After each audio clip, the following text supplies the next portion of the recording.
Guys বহুতে সুধি থাকে মিঠুক কৰ পৰা আনিছো সেইকাৰণে মই আজি ভিডিঅ' আকাৰে কৈ দিওঁ বুলি ভাবিলোঁ। মিঠুক আনিছিলোঁ মই আমাৰ ধুলা বাগানৰ এটা কুলিৰ পৰা কিনি লৈছিলোঁ। একদম সৰু টিকলা এটা বাচ্চা 500 টকাৰে মই কিনি লৈছিলোঁ আৰু ইয়াক মই বহুত যতন কৰি খুৱাই বুৱাই ইয়াক মই ইমান ডাঙৰ কৰিলোঁ। আজি ইয়াৰ 3 বছৰ হ'ল।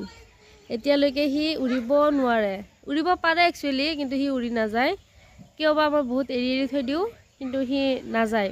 মোক এৰি থৈ আমাক এৰি থৈ মানে নাযায়। ই আমাৰ ওপৰত ইমানে মৰম হৈ গৈছে, সেইকাৰণে সি মানে নাযায়। কাৰণ সি 3 বছৰ হ'ল আমাৰ লগতে আছে, সেইকাৰণে সি নাযায়ও। মই যাবলৈ দিছিলোঁ, ইয়াৰ জেগাত সি যাব, সি এনজয় কৰিব ইয়াৰ লগ বন্ধুৰ লগত, কিন্তু সি নাযায়। মই বহুত চেষ্টা কৰিলোঁ ইয়াক যাবলৈ, সি নাযায়। ইয়াৰ পাখিও কাটি দিয়া হোৱা নাই, কিন্তু সি নাযায়।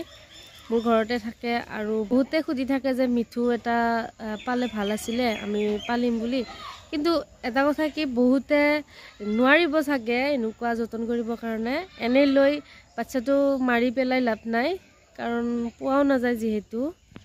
বহুত কষ্ট কৰি যদিহে বিচাৰি ওলায়, কিন্তু মানে কি হ'ব, যতন কৰিব নোৱাৰিলে মৰি যাব পাৰে। আৰু বহুতৰে যতনৰ অৱহেলাত মানে মেকুৰীয়ে লৈ যায়। সেইকাৰণে যোনে পাৰে তেওঁহে কিনিব চেষ্টা কৰক। যোনে শুনে নিজৰ মনটো ভাল লগাবৰ কাৰণে সেনেকৈ মিঠু কিনি লাভ নাই। মোৰ ভাতটোকো কিন্তু বহুতবাৰ ধৰিছিলে মোৰ মিঠুক, মেকুৰীয়ে লৈও গৈছিলে, কিন্তু মই আকৌ খেদি ইয়াৰ মুখৰ পৰা লৈ আহোঁ।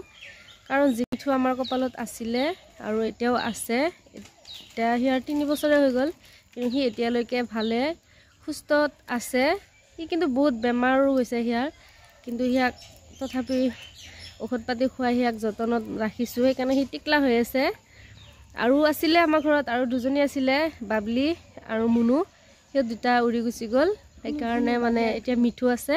মিঠু আকৌ যোৱা নাই, যাবলৈ দিছোঁ, কিন্তু মিঠু যোৱা নাই। সি এনেকৈয়ে থাকে।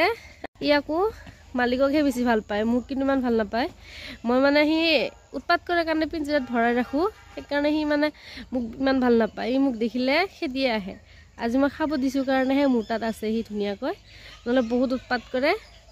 কাণৰ কাণফুল ছিঙি ল'ব বিচাৰে, নাকৰ নাকফুল ছিঙি ল'ব বিচাৰে, এনেকুৱা আৰু বহুত উৎপাত কৰে। সেইকাৰণে গাইজ কি ক'ম আৰু, সিয়াৰ উৎপাতবোৰ মই শ্বেয়াৰ কৰি আছোঁ আপোনালোকৰ লগত, চাব। গাইজ চাওক মোৰ মিঠু কেনেকুৱা উৎপাত কৰে। মোৰ আলঙাডাল এনেকৈ সি কামুৰি শেষ কৰি দিছে, চাওক। তাৰপিছত মোৰ টেবুল, চুকেছৰ গ্লাছৰ ওচৰত মানে যিখিনি কাঠ থাকে সেইখিনি এইবিলাক শেষ কৰি দিছে। আপোনালোকে ভাবে চাগে মিঠু বা ভাটৌ এটা পোহা যেন বহুত সহজ, কিন্তু ইমানো সহজ নহয়। ভাটৌ এটা পোহা বহুত কষ্টকৰ হয়, আৰু মিঠু বহুত লেতেৰা কৰি ৰাখে। যিমান খায় তাতকৈ বেছি সি লেতেৰাহে কৰে, লেতেৰা কৰি ৰাখে। আপোনালোকে ল'ব বিচাৰিছে ঠিকে আছে, কিন্তু এইবিলাক সহ্য কৰিব পাৰিলেহে ল'ব আৰু। গাছ সি টেনি মেলি খাই বহুত ভাল পায়, সেইকাৰণে এটা দিলোঁ। মাইনাই খাই আছিলে, তাৰ পৰা আনি সিয়াক এটা দিলোঁ। আৰু ইফালে মোৰ জিমিৰাণী বহি আছে। সি আজি মোক পাত্তাই দিয়া নাই, কিয় বা অকলে বহি আছে।